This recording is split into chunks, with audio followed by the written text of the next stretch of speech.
So this is going to be a different video. It's not going to be really big and long like my other videos were. This is unscripted, but I want to get another video out there that isn't too heavy because I have finals coming up for college, and oh wow, that's going to be a lot of me. Don't worry, I have a big video coming for December like I do with my other two, but it's going to take a while with finals and all. But other than that, enjoy this video. Make sure to like, subscribe, comment, share, baba booey. Enjoy.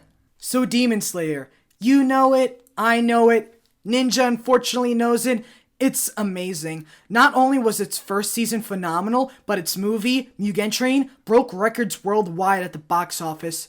Of course, it's at an advantage considering the current world events, but still, it's impressive how this movie from an anime got so much coverage from big media outlets. Not even My Hero or Naruto movies got that coverage, albeit of course they were not canon to the manga.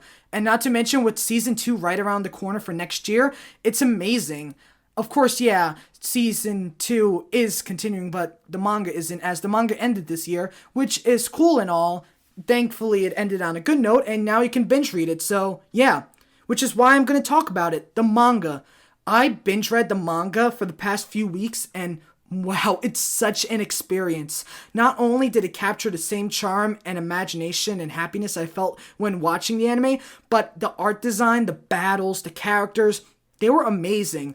Of course, I was trying to wait for season 2, but I got impatient, especially when I kept seeing links about Mugen Train full online all over the place, and I just realized if I was going to get spoiled for the movie, at least I know what happens, so I can get spoiled for animation, but yeah. Back to the topic at hand, this video is going to be me, a manga reader, expressing my 5 hopes for season 2, as while reading it, I was just thinking, wow, how is this going to look in the anime? How are anime only going to react to it? Of course, there will be spoilers. I estimate spoilers up to 128, as the arcs I'm going to cover are manga exclusive, which are the Red Light Entertainment arc and the Blacksmith Village arc, as well as I'm going to touch on Mugen Train a bit in one part. However, it's not really going to be spoiled since it did get its anime adaptation in the movie. So, of course, this is really going to be spoilers for anime only outside of Japan. If you are lucky enough to watch the movie and keep up with the anime, props to you, but still spoilers for Red Light Entertainment and Blacksmith Arc, anything past Mugen Train. I specifically stopped at Blacksmith Village Arc because I feel like the other 2 arcs, which are the last 2 arcs of the manga, being Infinity Countdown and Hashira Training, are going to be adapted into Season 3, considering how popular Demon Slayer's anime is. Other than that, if you haven't read it, be warned. Okay, you were warned. Are you sure you don't want to read it? Come on, it's really good. You can find it somewhere online. I'll link a link down in the description. But anyway, here we go. On to the video. These are the 5 things I'm really excited to see in Season 2 as a Demon Slayer manga reader. Here we go. Like I said, you were warned! So to keep this in chronological order, I'm saying right now, this isn't on how badly I want them. It's rather ranked in what direction they go in. So the first one I'm really excited to see is the Red Lights arc, the battle against Gyutaro and Daki with Tengen, Tanjiro, Nezuko, Inosuke, and Zenitsu. Wow, that's a lot of names. Also Zenko is best girl, just putting that out there. Gyutaro and Daki are an interesting duo as they remind us a lot about Tanjiro and Nezuko's dynamic. Gyutaro is a older brother who really wants to care for Daki, or Ume, and all it has been is that his life has been pitted against him with his mother mentally unstable, his father out of the picture. It was bound that he was going to suffer, and the idea that he had to drag his sister down with him is terrifying, which is why it makes their character arc and their battle against Tanjiro and Nezuko have much more depth than, like, say a battle between Rui or the battle against Enmu. With this, we see 2 siblings clashing with ideologies. One is that one was brought down so badly that they brought the other sibling down, and one was that a sibling was brought down so bad that the sibling helped them up and regain their conscience and their self-awareness. Nezuko was a demon that could have easily killed Tanjiro, and Tanjiro had his whole family slain and could have easily killed Nezuko, but they didn't. They still looked out for each other and cared for each other. Meanwhile, Gyutaro dragged Daki down when everything was going against him, making them both a demon, and it's symbolized by how Daki can't be killed unless Gyutaro is killed, leaving her neck to become cloth when sliced, and can't be sliced easily by Nichiren blades, but usually by excessive force, as we've seen when Tanjiro slices it when he uses his other form, and Zenitsu and Inosuke teaming up to slice it in the final battle. Alongside that, it's also a really fun fight. When I was reading it, I immediately thought of the fight with Rui, as it had the same dynamic where Tanjiro was winning against Rui, and he almost had it, and if it wasn't for Nezuko waking up by the spirit of her mother, Tanjiro would have died alongside Rui. The same could be said for this fight, as we see Nezuko about to beat Gyutaro at the cost of her life, but then Tanjiro being woken up by the spirit of their mother to say, you need to help or else Nezuko will die. I kind of like seeing that dynamic, and especially that Tanjiro gets his Demon Slayer mark. It's really awesome, and it's just an amazing fight. Not to mention, unlike the Nobutaga Mountain arc, Zenitsu and Inosuke are on the front lines too. Instead of fighting some demons elsewhere other than where Tanjiro is, they're fighting alongside, fighting against Daki while Tanjiro, Nezuko, and Tengen team up to fight Gyutaro. Honestly, I think this fight is really cool, and the design for the background being the red light district is also really fascinating. I'm really excited to see how this scene is animated, especially how we saw how impressive the fight against Rui was, enough to blow Twitter up. Maybe it might blow up Twitter again? Hopefully, because man, I'm really excited to see how the flames of Hashira, Pillar, Rengoku live alongside Tanjiro in beautiful animation. Immediately after the Red Light District arc, we get to another scene that I'm really excited to see in the anime. That is the gathering of the Upper Moons. Remember the last time the Lower Moons were gathered and, well...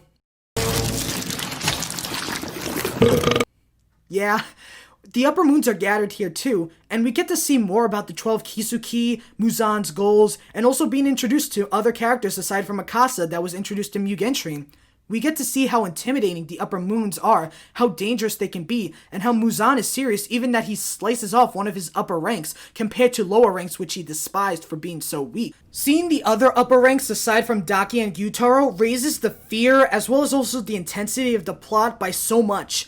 Yeah, we beat an Upper Moon demon in the last arc, but that doesn't mean it's over and that we can easily beat the others. They are still strong and powerful, and they can easily kill Tanjiro and his friends if they wanted to, especially now that we're going near the climax of the arc and see more of the upper ranks taking on Tanjiro and his group of Hashira friends.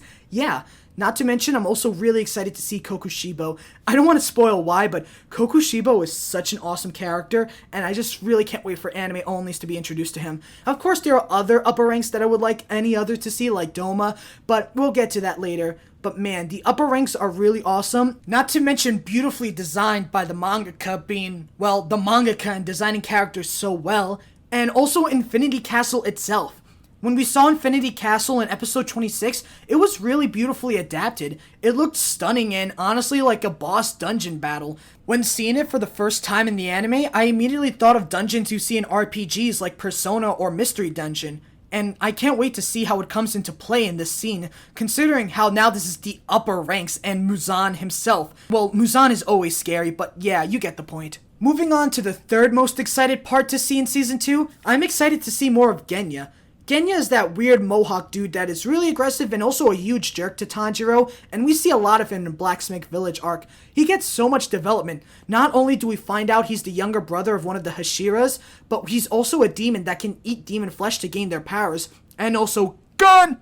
Instead of being a scaredy cat like Zenitsu, an innocent pure child like Nezuko, or an egotistical, really confident man like Inosuke, Genya is self-centered. He's jerkish and always standoffish towards Tanjiro, even when Tanjiro shows him kindness. So it's interesting to see how he reacts to the world around him, as well as also, well, seeing him. When I first saw him in the anime, I was like, who's this character? I feel like he has much more going for him, and I was right. And reading this arc made me appreciate him more than just thinking him as a big jerk bully to hate. And I'm especially excited to see his battle against Upper Moon Rank 5 alongside Tanjiro, Nezuko, and Mitsuri. Why is that, you may ask? Well, I did say he is the younger brother to Hashira, and the requirements for Hashira is you either beat 50 demons or beat one of the 12 Kisuki. And we see in the story, Genya has an inferiority complex, seeing himself as he's never good enough to be like his brother. He sees himself as weak, and that's why he gets his anger. Kind of like another character from another shonen, but that guy is a jerk, and we just hate him. No development. Bakugo stands. You stay losing. Anyway, back to Genya. Seeing him beat a 12 Kizuki makes the reader know that he's valuable and he's a good ally to Tanjiro and the group. Not to mention he's also as strong as a Hashira, even though he doesn't see it. Seeing this kind of makes me really happy, as not only do we get an outside perspective of Genya, but we also realize what Genya could become have he be more self-aware, and well, also not a demon. I don't know if the Hashiras will be happy finding out that he consumes demon flesh. We saw how crazy they went towards Nezuko, so that's gonna be a fun interaction. Hopefully. Laughs in, I read the manga and I know what happens, but I have to be quiet. I have to be quiet. Don't spoil anything past the blacksmith village. Come on, Kameno. Come on, you can hold it back. You can hold it. Ah! Moving on from Genya, it's time to talk about the Hashiras. Not the Hashira I mentioned prior, the other Hashiras that take their spotlight in these arcs. For the Red Light Entertainment, we get Tengen, and for Blacksmith Village, we see Mitsuri and Tokito. I'm gonna be honest, when I saw Tokito, I wasn't really impressed. I thought he was just an emo boy and just... yeah. However, we see so much, like his reaction with the twin, his silence, as well as also him kind of being a jerk. For Mitsuri, she's the one lovey-dovey female and distressed one, but she's really cool. Not to mention her love breathing is also really interesting. And Tengen is kind of a downgrade in my opinion, especially since we picked up from Rengoku, but I still think Tengen has values that anyone can see. His flamboyance and his love for his wives? Yeah.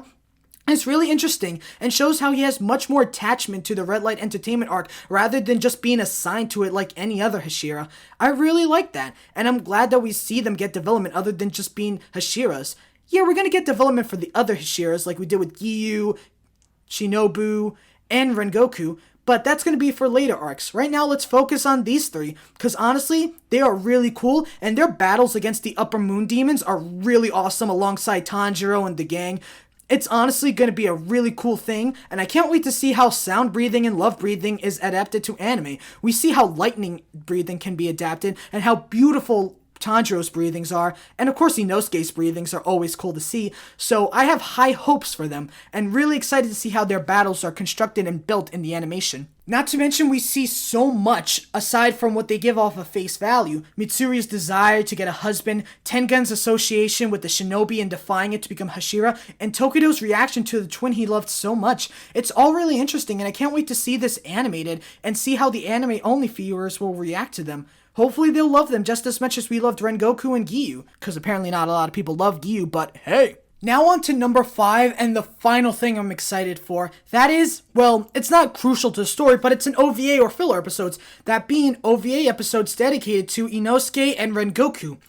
I'll get to Rengoku later, as you probably are confused, but let's talk about Inosuke. As we all know, Inosuke had his own chapter developing his backstory, where we see how he interacted with an old man on a mountain, and also dropkicked his grandson for funny reasons, and that's how he learned how to talk. That's right, we're getting the baby Inosuke chapter, and I'm really excited because it gives Inosuke much more than him just being a grouchy little gremlin that everyone loves. We see how he was raised in the mountains. Hopefully the anime can add on to that and see what else we can do besides what's given in the manga, because Inosuke is really interesting, and not to mention the certified best boy. Also, look at my Inosuke plush, isn't he adorable? Now, even manga readers will be confused. What? A Rengoku filler or OVA? What do you mean by that? Well, what I mean is, when Mugen Train was released, the mangaka made an 84-page one-shot of Rengoku detailing his first mission against the Flute Demon. This was given out to people who attended Mugen Train, and it was really limited to only 84,000 copies, I believe. I want to see this get animated, as most likely we outside of Japan aren't going to get this physically when we go to the theaters, and I would like to see the anime's adaptation and viewing of it. Rengoku is such an interesting character, and he had so much potential, but then Akaza had to pull a hole in that plan, so yeah, I am so sorry for that pun. I am so sorry. Anyway, Rengoku on his first mission is interesting. We see how he's developed as a demon slayer. We see how he's developed all the way to Hashira. Seeing him on his first fight against the Flute Demon, aka the Piper from Shrek. I had to make that joke as well. It's interesting, and I'm really excited to see him in action. Of course, where I know what's going to happen, but it's still fun. So that wraps up this video. Yeah, it was pretty short compared to my other two, which were about 30 minutes long, but I just wanted to get this out there. Make sure to like and subscribe and comment. I do want to do other Demon Slayer videos as well as other anime videos and other things I'm interested in, so stick around if you like it or just want to hear about what I love so much. Anyway, talk to you soon, and I hope you enjoyed this video. Make sure to like, subscribe, and comment, share, baba booey, and have fun out there, and remember to breathe and stay safe.